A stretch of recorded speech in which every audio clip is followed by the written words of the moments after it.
Welcome in 29ers. Chase Matheny here from the mothership in a chilly Houston, Texas. Terry Cushman. It is past Halloween, which means I'm kind of a Scrooge about this stuff. It is the holiday season. Like it is upon us. Once the calendar ticks over to November, once it passes those things, people like the decorations are up at the stores. Like we don't even we just skip Thanksgiving now and go straight to like the Christmas season for everybody. I was just in a Bojangles and it was all decked out and Christmas type stuff, and I, you know, I went to the dentist today, and they were and the hygienist that I had was was talking about how she's the one that like picks the music that they play in the place, and was unsure of terrible like thing to tell someone. and it was like she didn't know when like holiday stuff needed to like start or this or that. And I can you imagine like working in a place where you have to listen to like carols and stuff like all day long? You just got like a track of like an hour, and it's like the same songs over and over. That's like water torture or something for me. Like I don't know. I just can't, at least give me a little selection. But like if you're going to that workplace every day and hearing that same thing, ooh, no, no, thank you. No, thank you. I used to work at Big Lots in high school and in college. I think I went back a couple of times. I worked there, and same thing. Like retail is brutal for Christmas music. Oof, yeah, yeah, no, thank you. Okay. Well, so with chilliness and with the holiday season, I if you go to the Facebook page, what is it? You posted a little video the other day. You had an Yeah. exclusive interview with I don't know if is particularly a cribbage player, but it had to do with your travel that you had coming up. We're gonna kind of talk about that with the kind of folks here. Yeah. So let's see, what's today? Tuesday. So it must have been late last week, maybe Friday or something like that. I was listening to a podcast, and the host was like, "Yeah, they're about to start cutting flights," and I'm like, "Whoa, they're about to cut flights? Why?" And it had to do with a shutdown. So I'm looking at it, and I'm looking at what's forecasted, and I have a flight to Boston on Thursday, and I'm thinking, should I get out of this and just drive? Because I'm thinking, if I keep my flight, I've got very limited control over what's going to happen on the trip. And then maybe I get up there, but I can't get back, type of thing. What if all the problems end up in Boston, as far as the trip goes? So I canceled the tickets, and then the shutdown supposedly was ending. So I rebooked, and so did two of the people I'm going with. But then the reports were still looking bleak. So then we canceled again, and we're going to drive. So, you know, thank the people in DC for not doing their jobs, which messes with our situations. And my problems are first world problems, Right, flying. right. The There's the travel that you have yeah, is you are medium inconvenienced. yeah, and there's other So people with much bigger problems as a result of the shutdown that are really unfortunately having to deal with those. But yeah, so I've been mildly annoyed all week. yeah. So how far of a drive is it from Myrtle Beach to wherever you're going in like Massachusetts, Maine, wherever it is? It Yeah, says so Massachusetts bound literally on the screen here, so I'm gonna assume you're going to Massachusetts. yeah, it's in Webster, Mass, which is kind of in South Central Mass, just above the Connecticut line there. And so let's see, what's today? Tuesday. So Thursday morning, I'm leaving my house at 3 a.m., meeting Megan Player and Jamie Fincher in Raleigh area. So that's about 3 hours. And then from there, depending on traffic, because we're going to have DC and then New York. I think DC will be okay because it'll be after the morning rush hour. I mean, it'll still probably suck, but it won't be quite as bad. And then, we'll get up through Jersey, and then eventually there's no way around New York really. And Yeah. so I'm expecting 13, 14 hours just Okay. from Raleigh. I had to do that once. I lived in the DC area, and my folks were in Jacksonville, Florida, right? And I was taking my then uh I think she was fiance at that point. That ended up becoming my wife. Um, to meet my parents, and we drove. I didn't really have any like time off of work, and so it was like it's a quick turnaround, a quick weekend. And I remember I didn't have to work until like Monday afternoon, so we weren't going to leave until like crack of dawn Monday. And is like Sunday night we couldn't sleep. So said, screw it, we're just going to go. And I was the only one who had like a driver's license, so I'm like driving this whole way. And I must have drank my weight in energy drinks. And this was back in the day when like it was before Monster, it was before really almost anything. I think there were the Mountain Dew like slim cans of like whatever that was called, like Voltage or something. Oh, And okay. yeah, where it was, in the days where like four Loco existed. Now I wasn't drinking like Four Locos because that's alcohol, but I remember like catching DC traffic, right, we were like close to home, just wanting to like cry because I was so tired. And then we got to our apartment, and there was a sign on the door from our landlord saying, "Hey, I sprayed for bugs. Open the windows and wait a couple of hours before coming in." We just balled up that thing, threw it on the ground, and said, "If we die, we're gonna at least die happy." Yeah. So I've lived that life. Yeah, travel troubles are no fun. So okay, so and what I wanted to at least talk about in the lead part of this is something you kind of brought up, and something I feel pretty strong about in the cribbage community, and that is politics. And right, like as of today, right, November 11th, and I don't follow like politics hardcore close, but like there is a government shutdown that's been going on for about a month now. I guess there's some progress. There's some things that may go forward in this. But what I at least want to opine on this part is I really, really dislike it when people bring politics into the playing area. And to me, that can be done in a few different ways.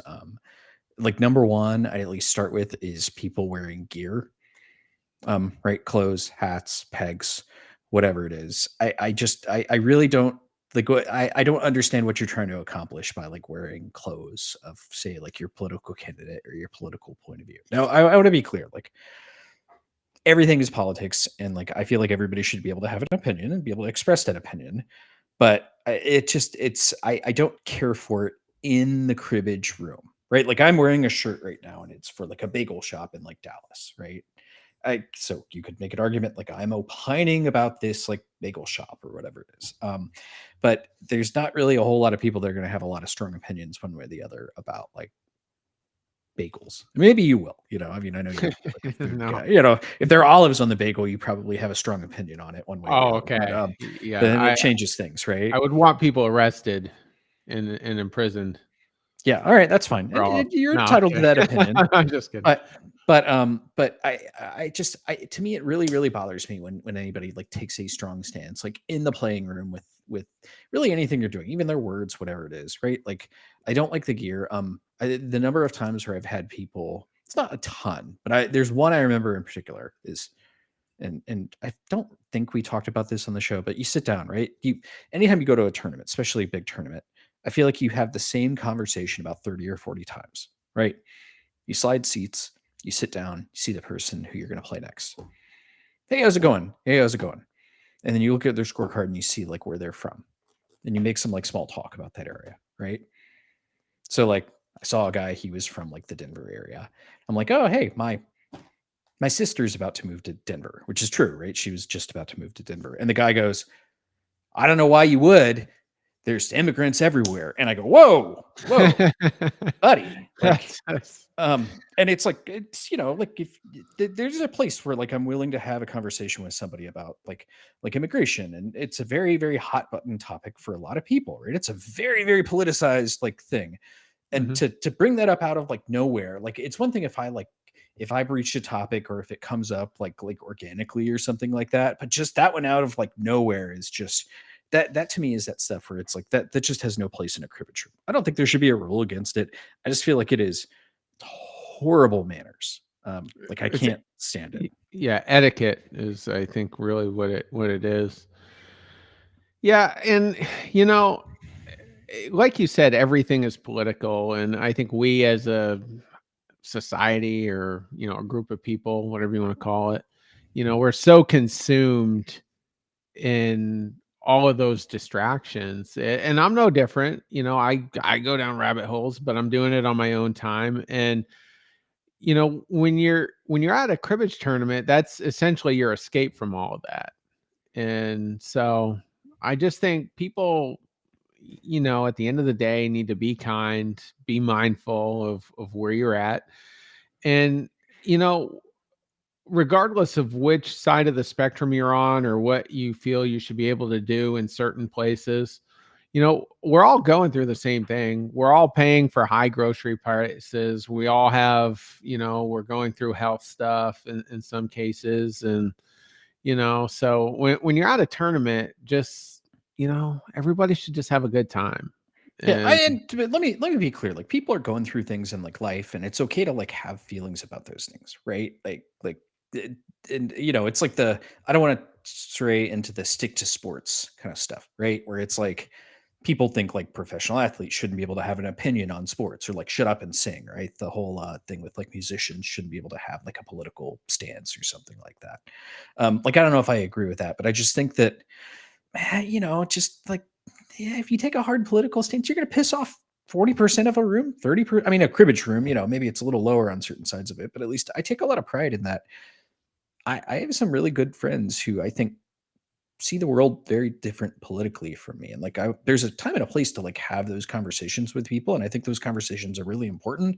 But it's not a time to have that when I'm sitting down, like putting pegs in the hole to start a game. Like, especially if you don't know me, right? Like if, like you and I, right? I think you and I, and I think this is almost like the world, right? I think most people agree on a lot more stuff than like the world kind of makes it seem, right? Politics is very polarizing. And if you're like left, right, or whatever side, it makes it seem like, oh, how can this person be breathing the same air as me? But like you and I see plenty of these things differently, and we can have a pleasant conversation about it. And but even if we're not talking about it, like we can, I don't know, still be friends and still be like okay with that stuff. Like it's just something that just kind of stuck in my craw. Like I saw that on like Facebook thing or something like that. Somebody talked about like the way they were being treated over like a political thing, and it just kind of it rubs me really the wrong way when people like do that. I don't think there's a place for that in cribbage tournaments.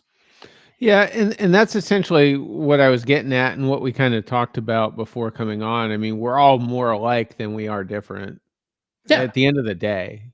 And I mean, so, hopefully we all want mostly the same things. Yeah, there are some things where it's like, okay, people there's very, very few topics where it's like you are 100% opposed to somebody. And I don't know. I think, again, I don't want to be this like shiny happy, like, because there are lots of things that are terrible in the world and are very, very important, things worth fighting for.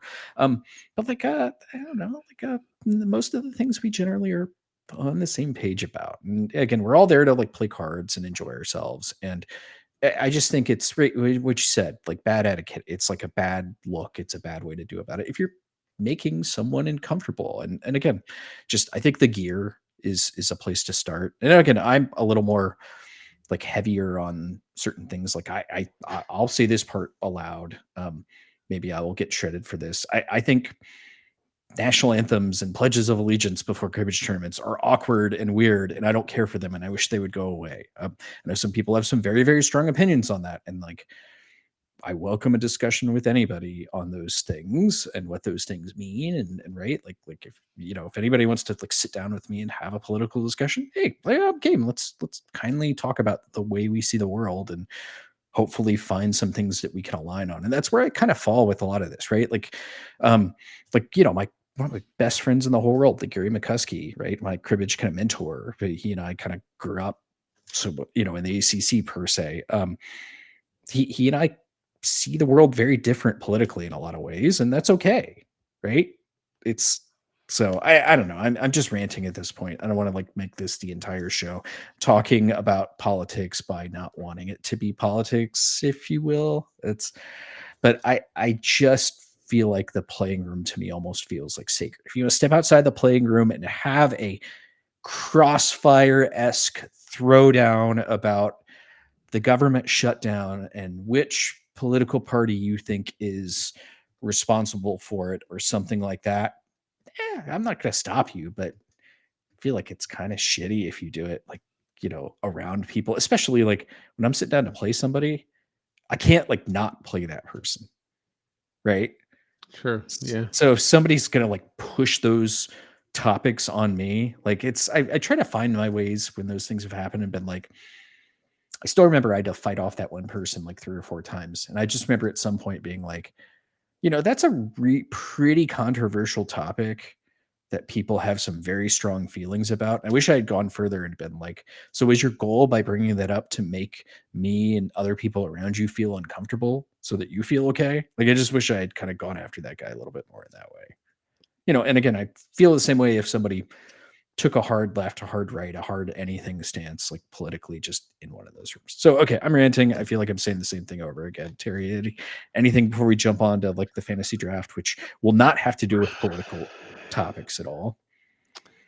Yeah, I think I'm good. I'm ready to get into this food related draft. Yeah. So the draft we're gonna do right now is your favorite and least favorite senators. No. Yes, we're doing a we're doing wing sauces this week. So, um, as always, as is tradition, right? What you define as a wing sauce is up to you. Now, I think we have differing of opinions on what is it like wings and what defines a wing, or was this one of the ones that we agreed on that like a boneless wing is in fact not a wing? I don't have a strong stance on it, but I am team boneless. Let's put it that way. I think it's fine to consume them. I just they're chicken nuggets, and this whole marketing of them as boneless wings is silliness. It's madness. But I'm gonna let you pick stuff that you would think belongs on your nugs, and that's fine too. But yeah, I've got like 7 of them on my list, so we might have some overlap on this. And again, but just by the way, if anybody wants to talk about any of these things, whether they be the very serious topics like wing sauces and the very unserious topics like cribbage and politics, who we welcome at cribbagepodcast@gmail.com. Please reach out. We'd love to hear your thoughts on these things. So I still have yet to find. At some point, I need to find the motivation to actually like clean this like rat's den that I have in here, to find the nickel of destiny. But you got one ready here. Yeah, I get the confirmed to be non double sided. Hold it up to the camera. I gotta make sure let's get to the judgment here. Okay, that looks like a head. Yep, I see the head there. Okay, and I see a tail on there too. Okay, so all right. Do you want to call it this time, or you want me to call it? You can call it. Okay, let's try. I've lost like 9 of these in a row. No, you won I think. last week. Oh, I I won think last week. Okay, all right. I think I'm gonna go tails here. tails. Okay, and I flipped it higher than normal last week. All right, so we'll both see what it is together. Oh no, that's a head. There's a head. All right. That's a hand, but there's the coin has a head Yes, on. there's Yeah. a head on my hand. All right, I got to go first because I got to have this one. And it's actually a rub. And I've mentioned it at least once before, but salt and vinegar Ooh, okay. rub. Yeah, that's probably my favorite there is. Okay. That And was and just for the record, I will eat bone in wings or whatever you want to call them. I will eat them, but I just prefer boneless. boneless, right? Yeah. I don't, and part of it depends like where I am and what's going on. Here, let's do this really quick. Let's have the bone in versus boneless wing discussion. I agree with you. Sometimes that if you have particularly wings that are super wet and you are in a place where like you can't adequately like wash your hands and face, or you're just not in a time where you're wanting to feel in that way, I think it's perfectly okay to have boneless wings, chicken nugs, and like eat it with a fork and knife. Right. Like I think I'm on board with that. I'm okay with that. And the salt and vinegar, like a dry rub, is a lot of times a good solution for like that situation as well. So Yeah, and I'm a raging germaphobe, which I may or may not have talked about. So I'd have to wash my hands vigorously. I can't touch my phone after I do that if I'm about to eat because that's one of my things. And So that's one of the reasons I really do prefer boneless, because I can just stab it with a fork, and you know it eases that psychotic part of my mind. There's like a Seinfeld thing where people started eating stuff with like a fork and a knife, like chocolate bars and then like cookies and things like that. Are you like that guy, or like you're not the person that eats like actual like fried chicken with like a fork and a knife, are you? If I'm in public, possibly. Even like a drumstick, like a drum, like Oh, so not a drumstick, because you're not going to eat the end that you're holding, but yeah. all right, all right. I When try not to judge too hard on this show, but it's when this is funny. So before I left Maine and came down here, I played at Jerry Hardy's Grassroots, which was in Brunswick, Maine at the time. I think it's in Topsom now. And I would always get the chicken tenders and fries, and they would have to put it in a to-go container for me with a fork. That way, if I was eating while we were playing, always usually when the other person's dealing, yeah, I'd have time to take a couple bites. I could cover it back up, and no one can cough on it. And I'm not. Cards are disgusting in the yeah, playing room. I don't see how somebody can be a germaphobe and play cribbage. Like just cards in general, but like especially cribbage, like the finger lickers. And cribbage players are not the cleanest of folk, and like Yeah. yeah, it's more power to you for surviving it. It has to do with hands to my mouth, like airborne. I'm not phased by that one way or the other typically. So that's what it is, and I hate that, and that started I think in my teens, and it's progressively gotten worse as I've gotten older. I hope it doesn't get much worse, because I don't know what the consequences will be. I want to But put a pin in this because I want at some point I want to have a deeper discussion with you about your like germophobia and like the links. But we got a very serious draft to take care of here, and I want to we keep this do, going. yeah, okay. We got some good hands this week too. Thank you for everybody for their submissions. All right, I get two in a row here, and I'm quite pleased. I was a little worried you were going to take. There was one I like had to have, and that's going to be garlic parmesan. Okay. Um, that is, in particular, I will. I'm not a huge fan of Buffalo Wild Wings, but the garlic parm that they have, I think, is the superior one. Um, it's just like a perfect wing sauce. It's not super hot. It's it just hits all those like flavor notes that you want. Like I think like what is it? Some of the other ones like Wingstop and whatever it is has like garlic parm, but to me that one's just like it's just a lot of like butter and a lot of Parmesan cheese, which I don't mind butter and Parmesan cheese, but yeah, in particular the Buffalo Wild Wings garlic parm I think is like the tip top like wing sauce. All right. I think for my second pick, and this might satisfy some of your like happiness with this, is I'm just gonna take breaded dry wings. So I don't know if Mm. you that makes sense, but it's almost like wings, but they're like fried chicken. So they're like breaded, right? But there's no like wing sauce on it other than that. I know like Hooters will do that. Some other places will do that. I'm not a Hooters guy. I don't like they call them like restaurants. I feel like those places just I don't know. I feel weird being in places like those. I don't know. Just creepy dudes who are trying to like hit on like servers and stuff. But I do like dry breaded wings.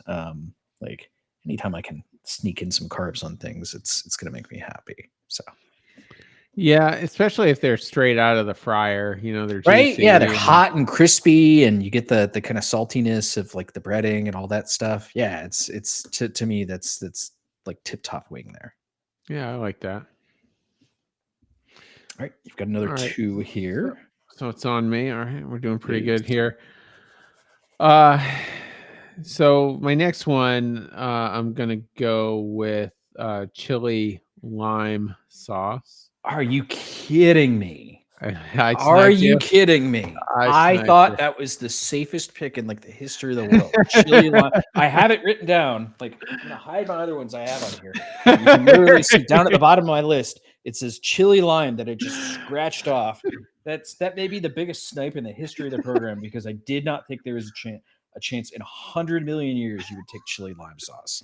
All right, good pick. I, Go I on. like it. I like it. Yeah. And not quite similar, but lemon pepper sauce is Okay. gonna be my next one.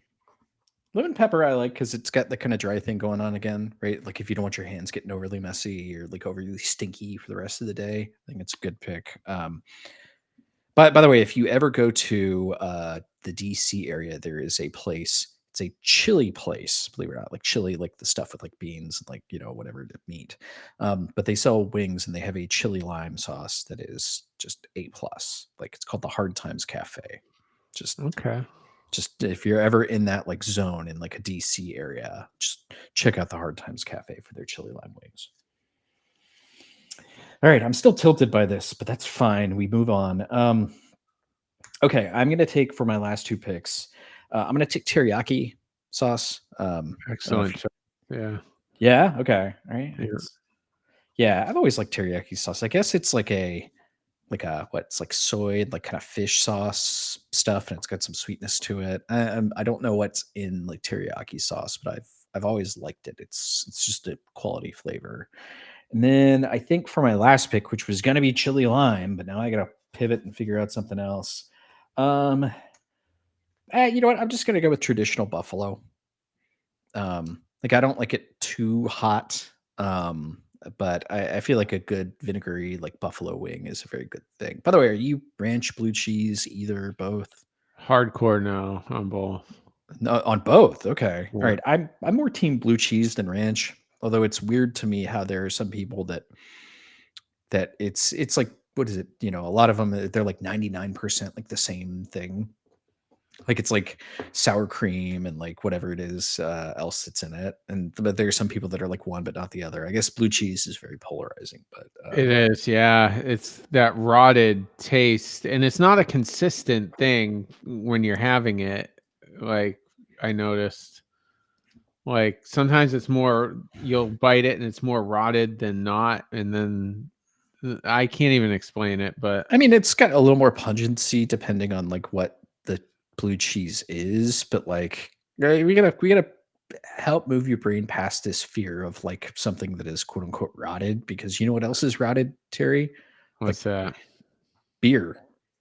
Like that's what fermentation is. Like all these things, right? Yeah, It's things expelling, like chemistry elements that make things taste the way they are. Cheese or whatever, all these like things that are like made in these ways that are gonna like warp your mind if you worry too much about that. Like just if it tastes good, eat it. And it's fine. If you don't like the taste of blue cheese, totally cool. It's to me, it's like a complimentary flavor. Like if I ate, nobody's gonna eat, or not many people are gonna eat a giant like hunk of blue cheese, like it's like an apple or something. You just take a wedge and that's a horrible idea. But like in like certain things, in a dressing, in a salad, or whatever it is, on a sandwich in ways, yeah, it's beautiful. But that's all right.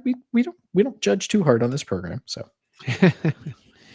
okay, except during the cribbage hands, but yeah, that's gonna we'll happen get there. from time to time. We'll get there. All right, so I got the last pick here. You do. All right. So usually when I go to Buffalo Wild Wings specifically, I really like the Caribbean jerk Ooh, sauce. okay. And it's a red sauce. I mean, visually it just looks like a barbecue type sauce, but it's got a very medium to upper medium spice. So if you don't like spicy at all, I wouldn't recommend that. But it's got a decent kick without getting too hardcore. Let's put it that way.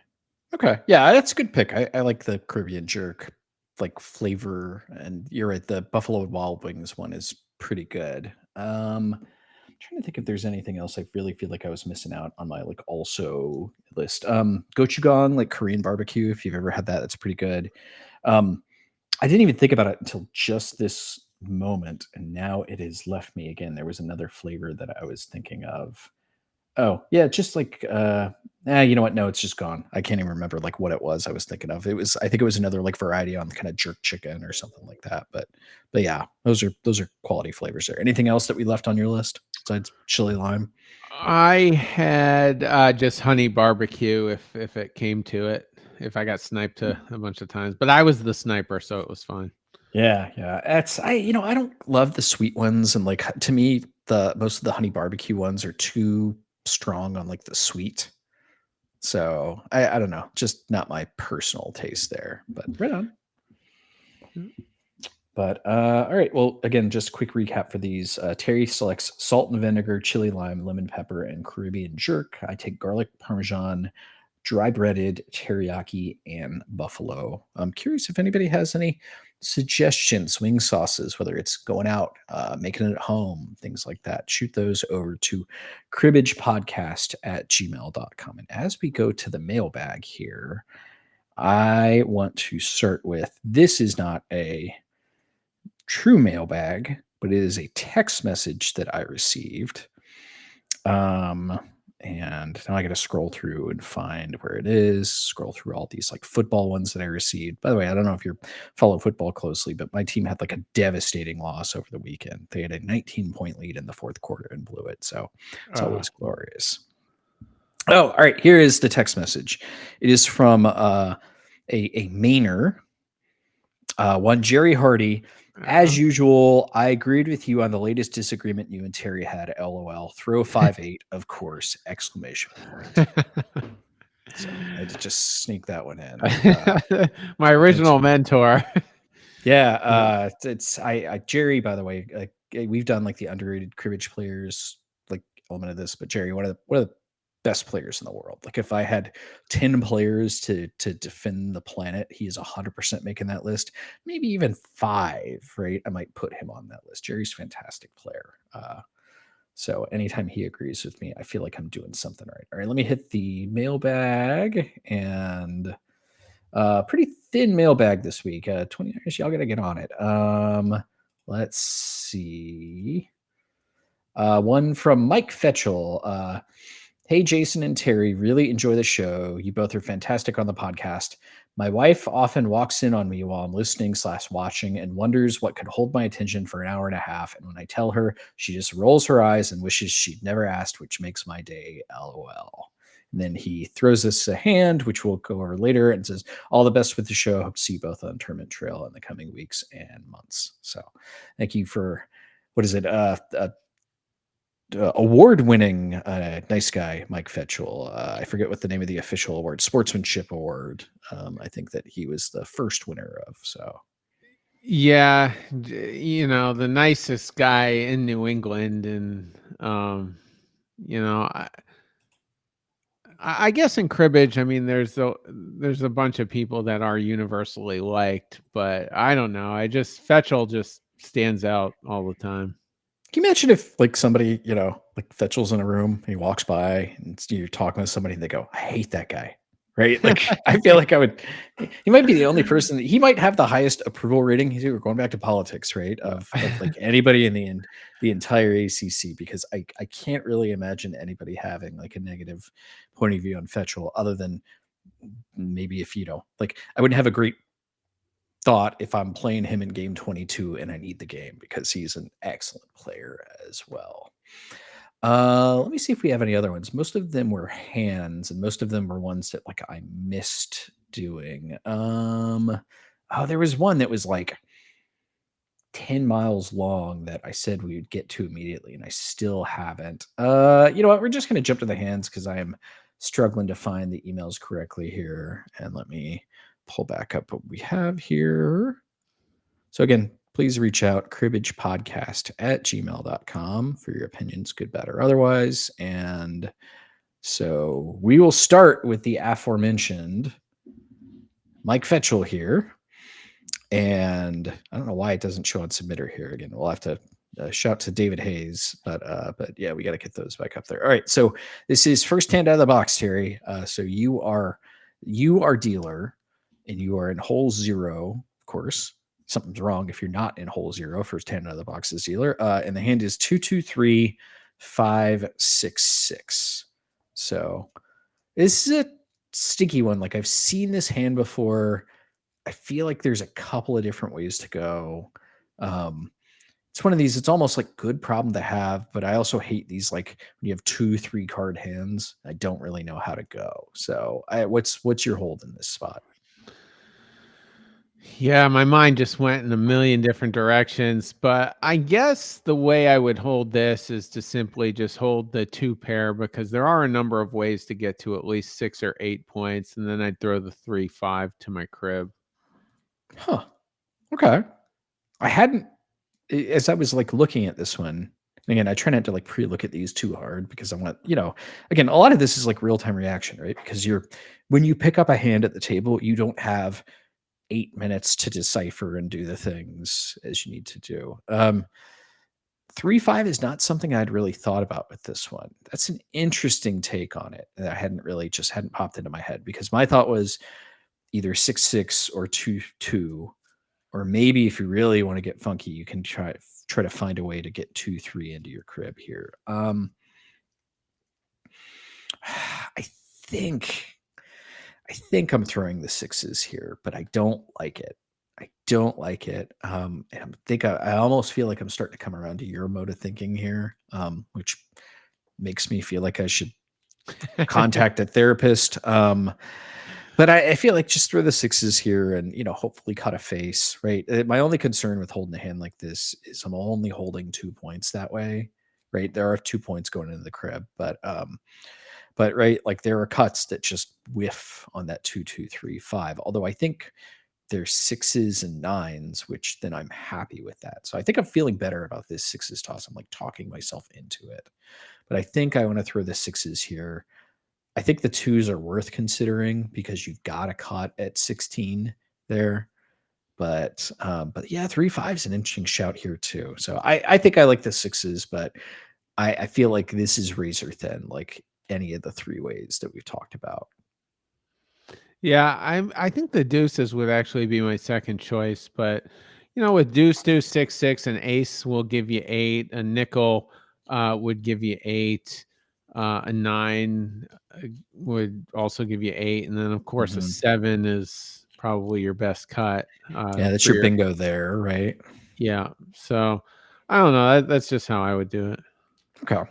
I just think with the 2 2 3 5, right, depending on what cuts, I feel like I have some pretty decent pegging options there, right? Like and if my opponent leads a face, then I feel pretty good about getting the 5, and like I feel also pretty good at my chances at getting in my twos there, right? Pegging potentially like 5 points as dealer. Right off the bat, there's I think a big advantage. So all right, we'll jump to the next one here. And this one comes from Ezra, and it's funny. He sent a pronunciation guide to his name, but there were typos in it, so I still don't know how to pronounce his name. I believe it's Ezra KZ. And so you are first count in hole 114. Your opponent is dealing in hole 109, and you get dealt the lovely hand of ace 2, 8 9 10 jack. Honestly, I think you just have to keep the four running cards there, 8, 9, 10, jack, and depending on what the cut is, I might lead the jack to try and get an 8 paired there, but I think either way, leading the jack, it gives you some options maybe as far as trapping something on the other side of the go. Should you miss the cut?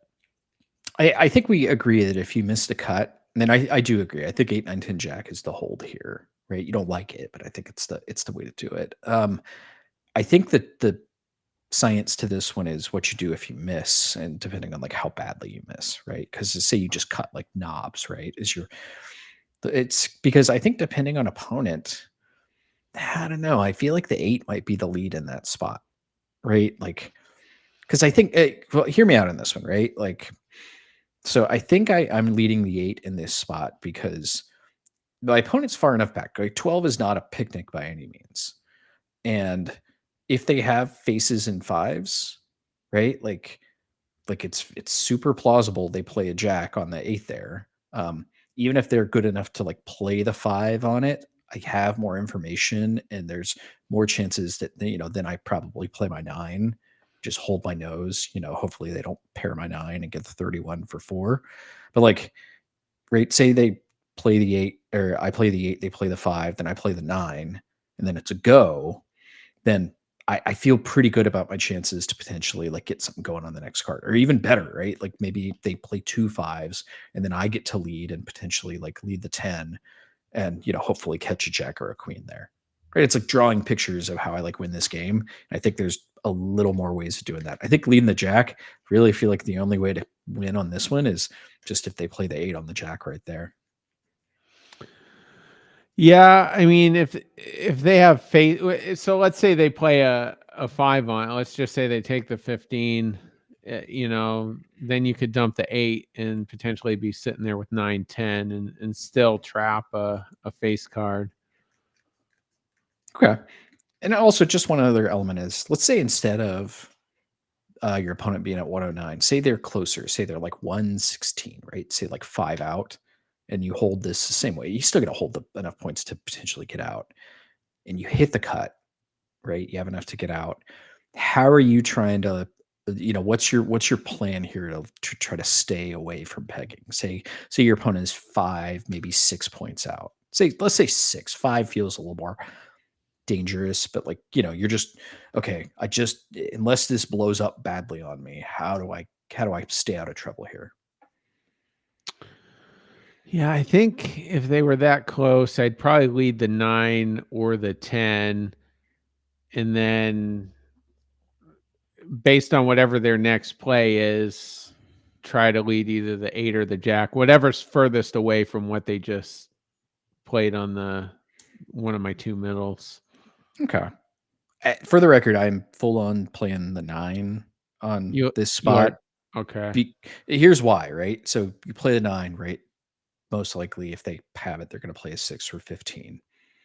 Then I feel like you can play your 10, make the count 25. It seems unlikely that they have 2 6s in a spot like that, right? Like a good player is going to hold the maximum mix that they can. Chances are you make them waste a card, if not two. If they waste 2 cards, game's over, right? They can't get any more points there. Mhm. Um, but the horrible news is if they end up like, I don't know, say they have like 1 2 3 6, right? There's a way to lose that game, right? You play the Yeah. 9, they play the 6, you play the face, and they run the 3 2 1 and get out. I feel like we've all lost games like those, but I think that's the way to do it. But it's also like I feel like you're more at risk if you say play the 10 and they play the 5, then it's like I don't want to play the 8 there. If I play the 9, if they play the 7, then I'm really in big trouble. Um, so I would play the 9 if they 15'd it, but yeah, as you've gone through it, it does sound like the 9 would be the safer play, okay. but I'm trying to play keep away for the other side of the go, because I don't think I'm gonna lose it before the go. Yeah, fair, fair. I think that's fair. Okay, moving on. All right, this one comes from Bestie Wanda. I don't think we did this one. I had this one start in the inbox. So just cut me off, right? If we're wrong here. So so it's you are first count in hole 68. Your opponent is dealing in hole 64, and you get dealt one of those, right? It's another one of these where you kind of wish it were your own crib. 3 4 5 7 7 7. And this one feels like a little more. There's like a route I feel a little more comfortable here.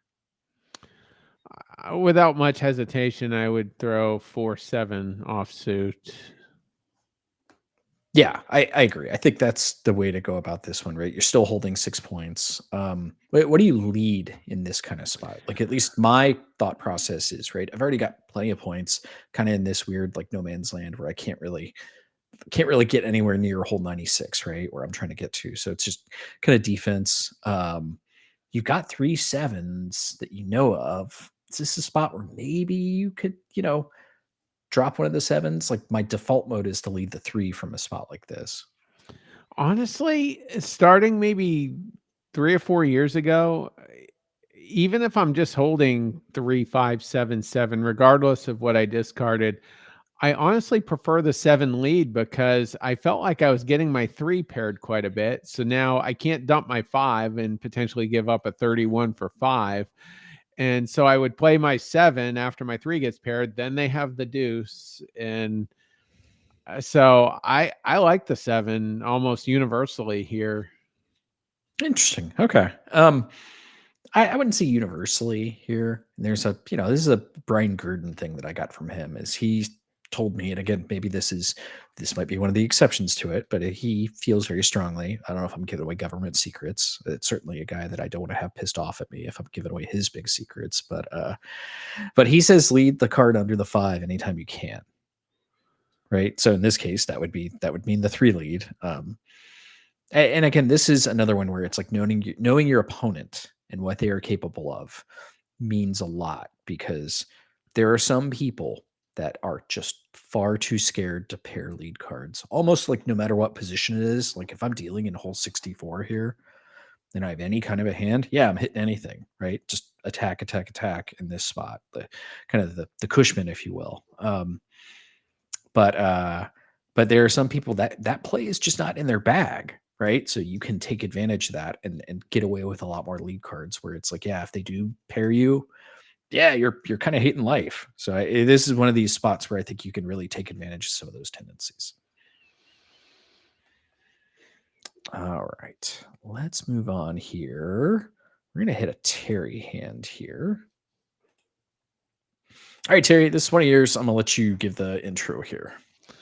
Yeah, this is like the ultimate this or that. There's only, I think, well, there's obviously more than one, but there's 2 probably popular throws here. But first hand of the game, you're holding 5, 7, 8, 9, queen, queen, and it's your crib.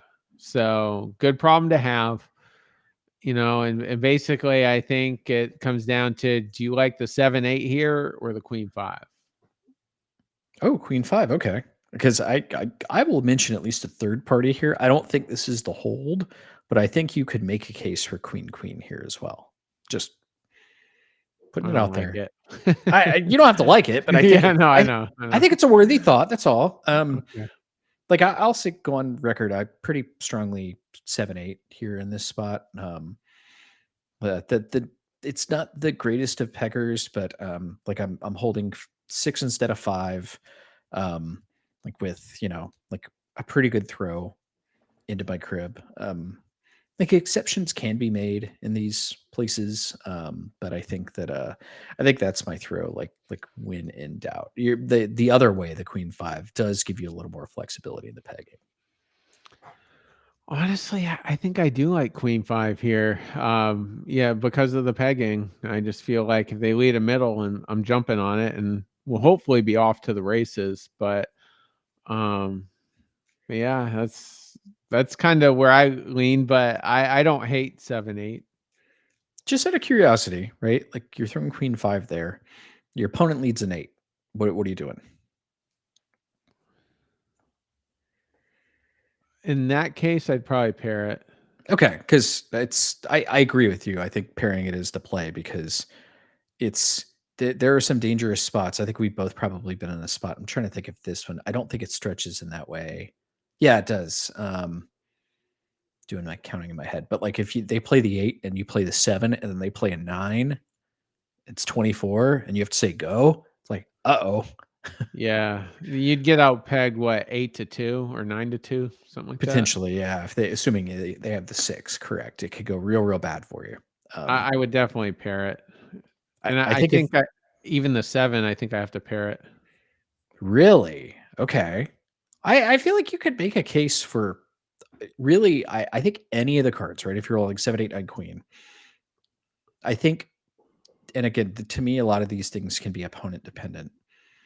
Um, because there are certain players where it's like they're almost telling you where they're leading from pairs. So I think there's a world where you can play the queen on the 7 there. There's even a world where I think you can play the 9 on it just to kind of get more information. Yeah, and I think a lot of players probably would look at it that way, but I'm just so like I've already made my mind up on the discard. I'm all out offense, and that's just the way I play. Sure, sure. And to be fair, right? If you're pairing the 7 in that spot, then the worst you are ending up is right getting trading 6 for 4, which is not that bad of a turnaround. Like in the long run, you'll probably make more that way, but it's all the more reason why I think I like the 7-8 to the crib in that spot. Just kind of stay away, play a little defense. it's not necessarily my default mode, like, but I just have a lot of options how I can kind of peg with that one. The 9 out card is helpful, right? It's if they lead like a face card, I'm almost definitely just 15ing it, but it feels like it gives me just some ways to play this later. So all right, let's move on here. All right, we're gonna have one that I get sent from David Brocken, or we know him as Eric, but I guess in cribbage circles he goes by David. The fantastic player, one of the more underrated players. Like I think nobody really talks about. He's won the Houston Cribbage Club 5 times. I'm coming after him this year, but here's one he sent me, and it was in a long match that he was playing, and this is sneaky. I think there are a couple of ways to do this. So you are first count 19 out. You're in hole 102. And your opponent is dealing in hole 98. And the hand is 3, 4, 4, 4, 5, 9. So to me, there were 2 ways to do this that immediately sprung to mind. He did neither of these and went another way. So what do you think from this specific spot? How do you break down this position? How are you holding this hand? What do you think is the way to do this?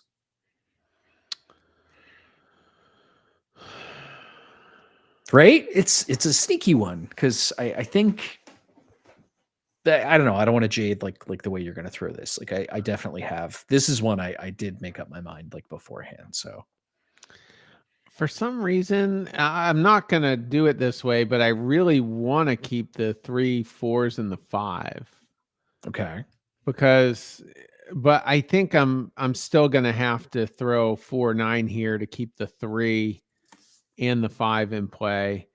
A 6 gets you to what, 116 at least. it'd be a 14-point hand. Yes, that's correct. Yeah. So I just hate to keep the 3, 4s and the 5 and then cut the 5 when I had a perfectly good possible 20 hand with, the 3, 4, 4, 5. So that's what I'm gonna keep a double run here and throw 4, 9 offsuit. Okay, I agree with you. I think that's the way to go about it. I'm not saying this is wrong, but he says what he did is he threw 5-9 from this spot. To me, I thought that was a little kooky, but that's ultra aggressive, right? Like, still keeps the 5 in play, still keeps the 2 in play. Certainly opens up like 7s and 8s, right? Are still 14 points here. I'm more open minded to this one. Like the longer I think about it, with that throw, I agree with you. I do think 9-4 is ultimately how I would do this, but I think the position gives a little nuance to this. And again, for those listening, like please read Play Winning Drink, right? I'm going to bring up Dylan's book here, but Play Winning Cribbage and talk about positional theory. Your first count from 19 out, your opponent is dealing at 23. So, like, all things being said, your opponent should win this game more often than you should. It's close, right? It's like, I don't know, like a 55 to 45 or something like that percentage. But like you kind of got to get moving here. But that being said, right, you can't you you know it's not dead set. Like your opponent could still brick here, and ideally, right, you have like 12 points, 14 points here. Your opponent has something mediocre, and you have options to peg out on the next play because it's not all or nothing here, right? This is not do or die. I think you can find a little bit of a middle ground, but I think the 3-4-4-4 has a little bit more merit to it than at least I originally thought. Well, I respect the ballsiness of it.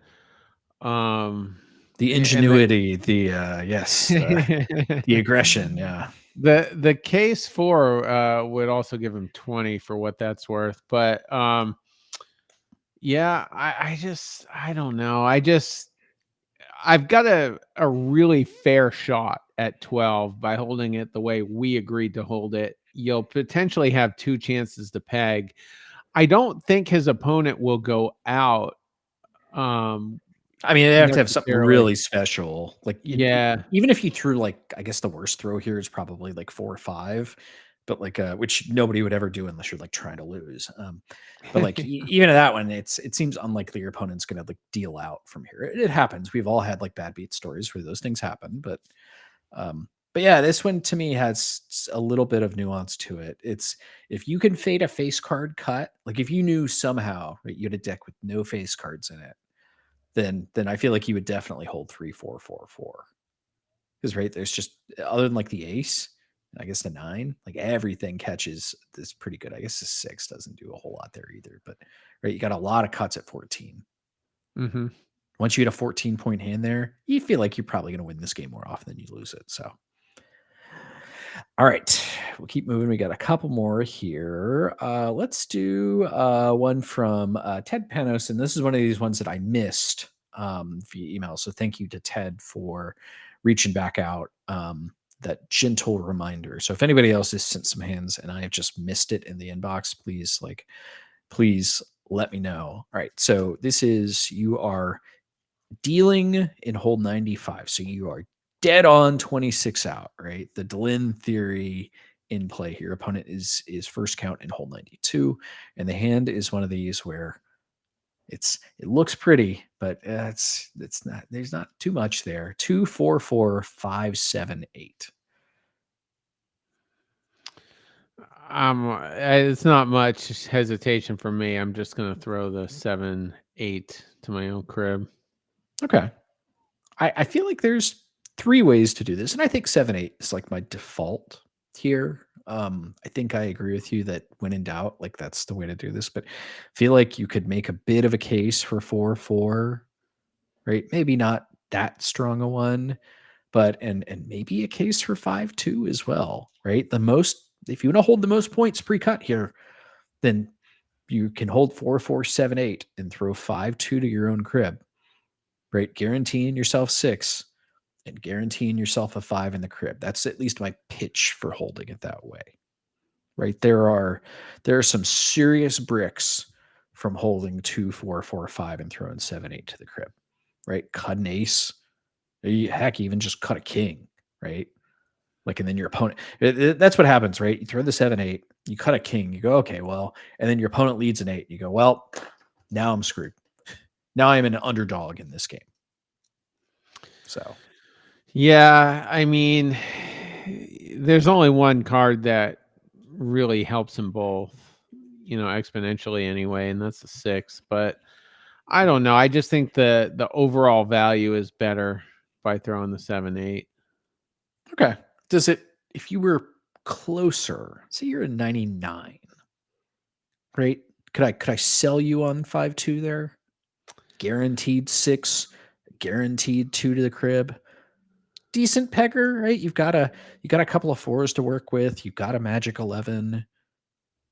Could I, I feel like I'm trying to sell you like a Cybertruck here or something like which um I think for me to hold it that way, I think 104, 105 is the sweet spot. wow. Okay. Yeah. It's 104, 105. Yeah. That's pretty far down. So like 102, you're not the like Getting 102, I warmer. think 102, I'm throwing the 5 2 there every time, right? Guaranteed 6, guaranteed 2 to the crib, and I'm guaranteed at least 1 as dealer. And again, like 8744 is a hand with some versatility in that unless my opponent leads a 6, I feel like I can kind of stay away, stick and move a little bit if I need to, or I can just, pound them if I need. Even if they lead a 6, I feel like I play the 8 and feel pretty good about it. Yeah. I guess. I don't there's not This is that's a blow off statement if I've ever heard it my whole there's life. Like, not one hand though that I'm super comfortable with here. One hold, let's put it that way. okay, all right, fair enough. All right, but wait, if you've been keeping count, like what have you gone through? This is hand 1, 2, 3, 4, 5, 6. I'm trying to think if we've agreed on I'm like I. missing 2, so we're gonna have to go back. All I right, only have we'll track back, but Yeah, I only have one disagree, but I feel like there was one more at least. yeah. Well, I know on like your one, the 5, 7, 8, 9, queen. I know we disagreed for sure. So we got at least Yeah. one where we see it differently. All right. So this is the last one. This is a Terry hand. So I'm gonna let you give the intro on this one. Yeah, this is another kind of complicated, uncomfortable one. But again, it's your crib. You're, let's see, 25 out. So you're in the 96 hole. Opponent is 21 out in the 100 hole. So not really a scary situation positionally here, but you're holding ace 4 4 5 7 9. So ace 4 4 5 7 9, your crib. Okay, so maybe this is. I feel like I'm in the Terry role here because to me, I see only one way to throw this one, and I think it's just to throw the 7-9. I don't like it. I'm not thrilled about it. Um, like I hate these games where you fight so hard, right? Bust your ass the whole game to play aggressively, catch a dead hand here or there, and all of a sudden you're dealing dead on the number at 96, and then you pick up a hand like this. And I feel like hope is really limited, right? But I like the ace 4 4 5, cut the face card, and you got 8 points in there. Maybe I pick up something, I don't love 7-9 to my own crib, but I just, unless I'm missing something here, Yeah, I don't really see a way to throw this another way. I through it differently. All right. Let me hold on. I'm anchoring myself. I'm sitting in the chair. All right. Go hit me with it. What do you got? I throw 9 5. Okay. I don't hate it. I don't hate it. But I don't like the face card is still getting you 8 points. Right. But I just the 3 and the 6 cut is just too powerful, right? That 4 4 5 is the first thing I see when I look at this hand, and maybe it's a siren song here and I'm doing it wrong, but I just no, it Okay. doesn't work for me. Like it's a little pitchy, dog. Like I can't run with that one. Yeah, I mean, No. a face card gives you 8, with my hold, and With a decent crib too, right? Like 5-9 with like a face, especially if you got a 10, right? The jack is like the dream cut there. I guess maybe the 4 is the dream cut if you hold it that way, right? To 12. yeah, that probably would be, yeah. But like a jack cut's a very, very good cut for that one, right? You get the 2 plus like it connects with the 5-9. You feel like it's super plausible. At that point you're begging for your opponent to 3 the king 10, right? Yeah. Like, bring on that king 10, bring on that king 9. I would love to have it, but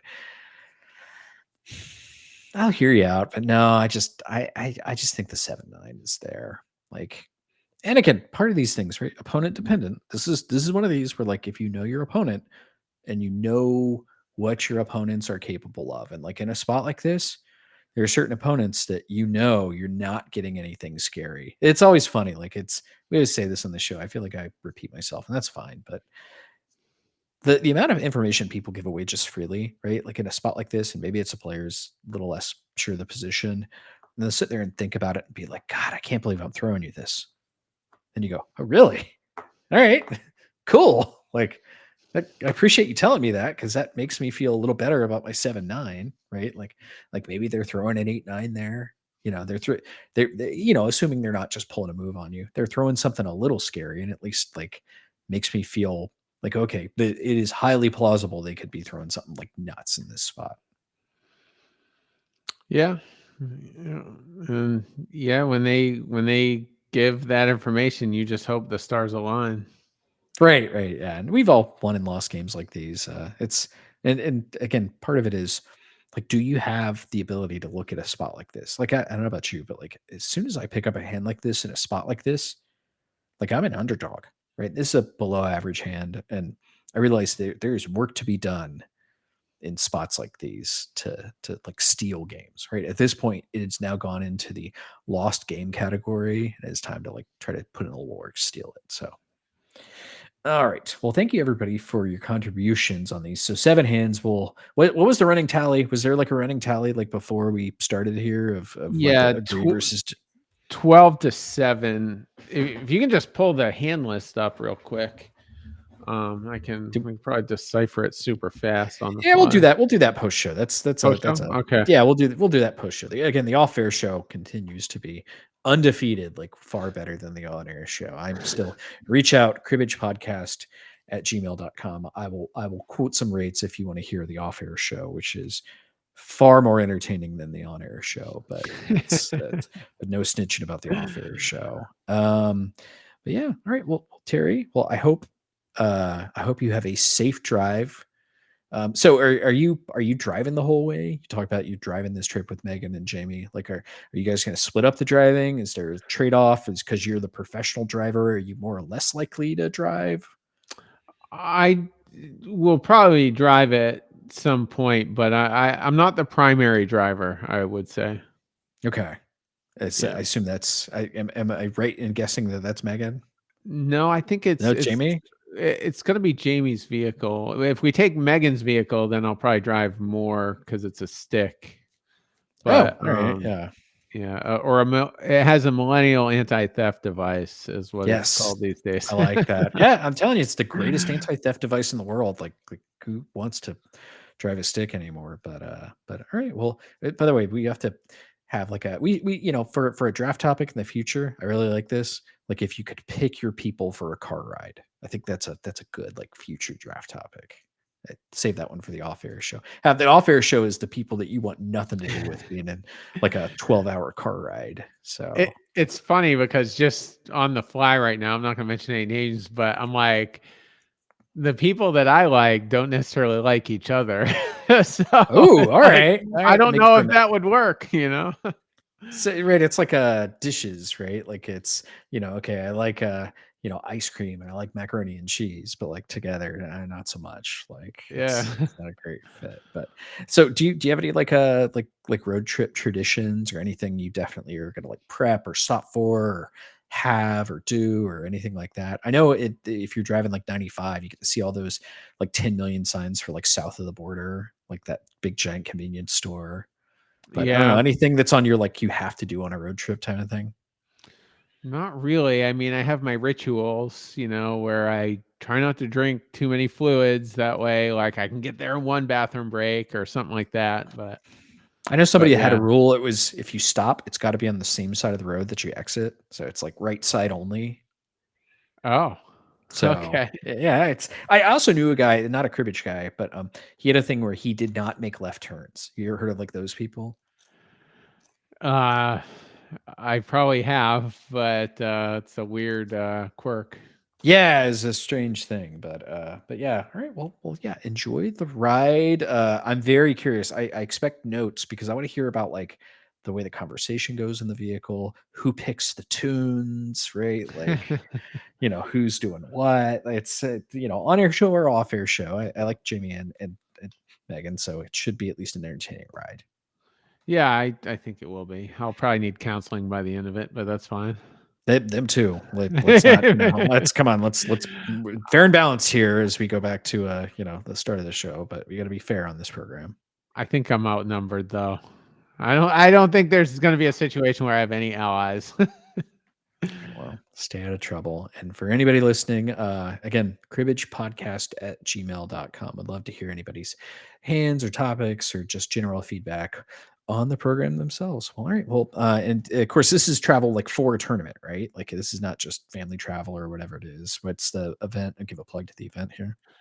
And I should have absolutely done that, and I told him I would. So thanks for the save. This is the I forget the names of it, but it's a cluster in Webster, Massachusetts. Steve Dugas, Rick Montague, and I think they've got one more co-director. I'm an asshole for not having it in front of me. Yeah,